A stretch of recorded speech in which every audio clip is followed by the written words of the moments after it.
Good morning, students. Today I am going to take up part 2 and part 3 of the story, The Tiger King.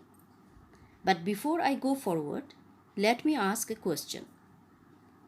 What did the crown prince do as soon as he heard that he would die by a tiger? I think all of you will be able to answer this question. The crown prince threatened of killing all the tigers in the state. Now, let me start reading from part 2. Crown Prince Jungjung Bahadur grew taller and stronger day by day.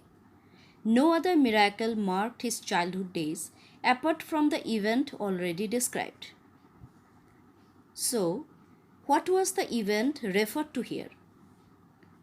Well, the event referred to here was the day when Prince was barely 10 days old and he threatened all the tigers. The boy drank the milk of an English cow, was brought up by an English nanny, tutored in English by an Englishman, saw nothing but English films, exactly as the crown princes of all the other Indian states did. This particular sentence refers to how the Indian kings were influenced by the British ways. They tried to emulate the British in every possible ways, not knowing the fact that they were making themselves subordinates of the British day by day. When he came of age 20, the state which had been with the coat of words until then came into his hands, but everyone in the kingdom remembered the astrologer's prediction. Many continued to discuss the matter. Slowly it came to the Maharaja's ears. There is a question here. What did the royal infant grow up to be? The royal infant grew up to be a young king at the age of 20 without knowing the fact that his death was already predicted. He grew taller and stronger day by day, just like an Englishman in his ways. There were innumerable forests in the Pratibandhapuram state. They had tigers in them. The Maharaja knew the old saying, "You may kill even a cow in self-defense." There could certainly be no objection to killing tigers in self-defense. The Maharaja started out on a tiger hunt. So, as soon as Maharaja came to know about the astrologer's prediction, he started killing tigers.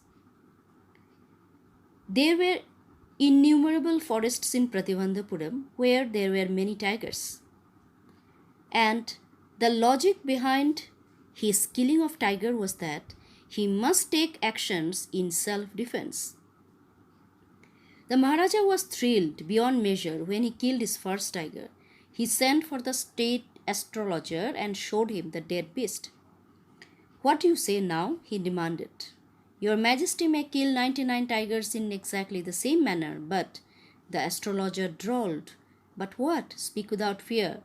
But you must be very careful with the 100th tiger." When Maharaja killed the first tiger, he was extremely happy. He called his state astrologer and showed him the dead beast. He thought the astrologer's prediction was wrong, but the astrologer reminded him that he should be very careful while killing the 100th tiger. So, my next question. The Maharaja started out on a tiger hunt. Why? The answer is, Maharaja started out on a tiger hunt because, according to the prediction of the astrologer, he would die by the 100th tiger. So, he had to kill tigers until it reached 100th number. What if the 100th tiger were also killed? Then I will tear up all my books on astrology, set fire to them, and I shall cut off my tuft, crop my hair short, and become an insurance agent. The astrologer finished on an incoherent tone. Well, when the Maharaja asked the astrologer if he could kill the 100th tiger, what would the astrologer do? The astrologer took a big decision. He said if his prediction proved wrong, he would cut off his tuft, which was a great insult for a Brahmin. Now, part 3. From that day onwards, it was celebration time for all the tigers inhabiting Pratibandhapuram. The state banned tiger hunting by anyone except the Maharaja.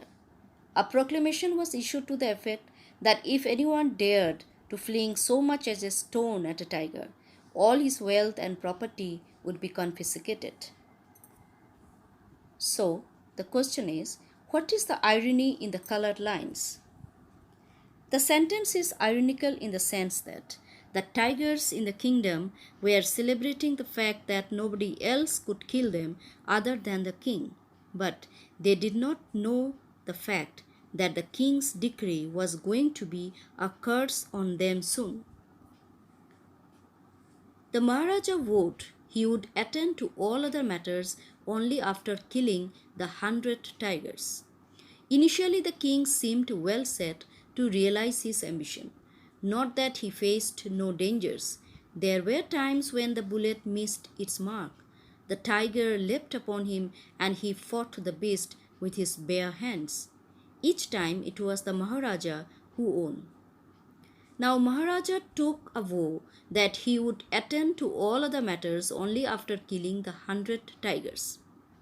Students, can his action be justified? No, we can't agree to his action. As the head of the state, he had some liabilities towards his subjects. The welfare of his people totally lay in his hands.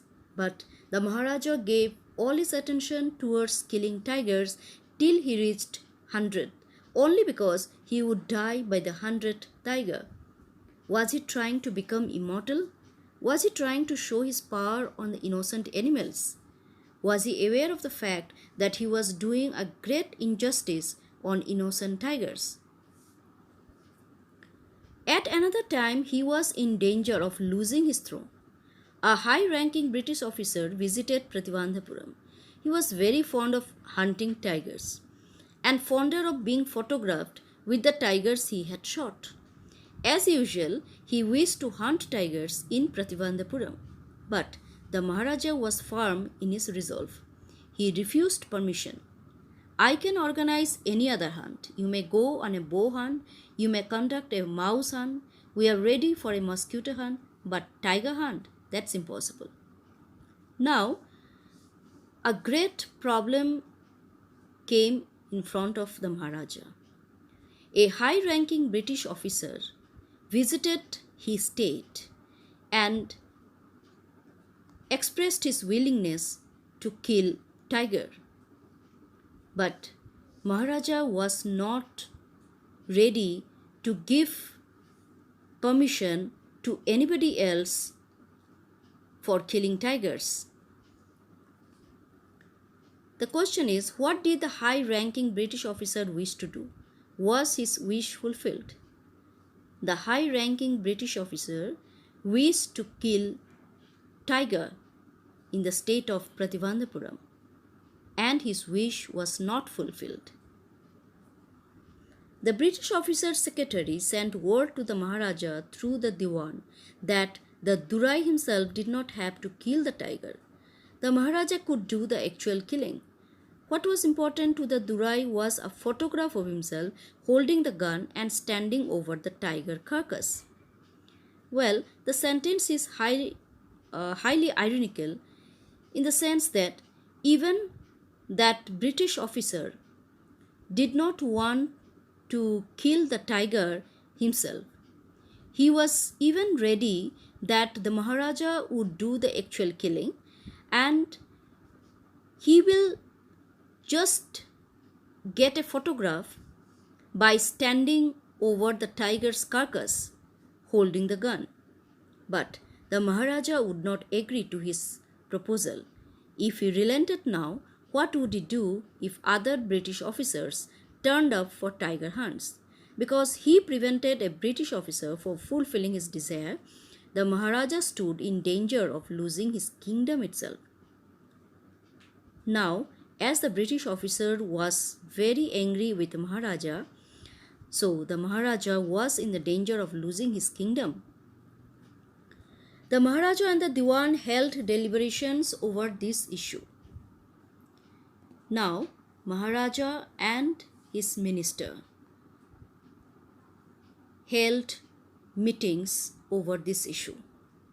The irony of this line lies in the fact that Maharaja and the Diwan had time to discuss over the British officer's willingness of killing tigers in his kingdom, which had nothing to do with the welfare of the public.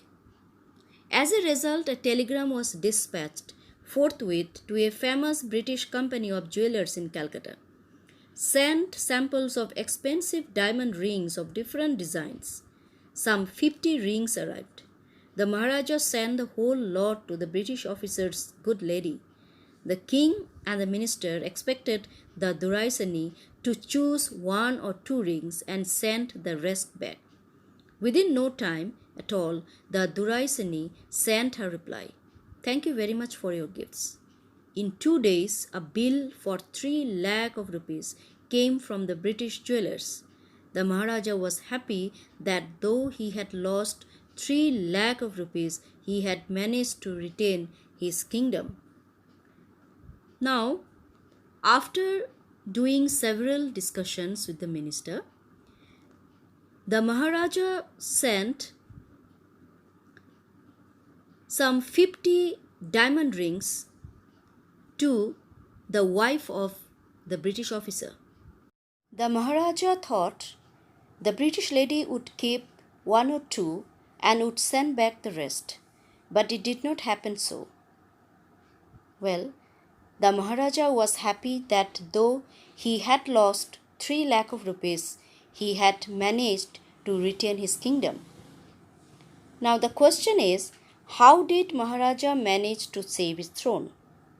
Maharaja could manage to save his throne by giving a gift of 3 lakh rupees to the British officer's lady. So students, this much for today. Go through part 2 and part 3 at home, and if you find any difficulty, please share with me. Thank you.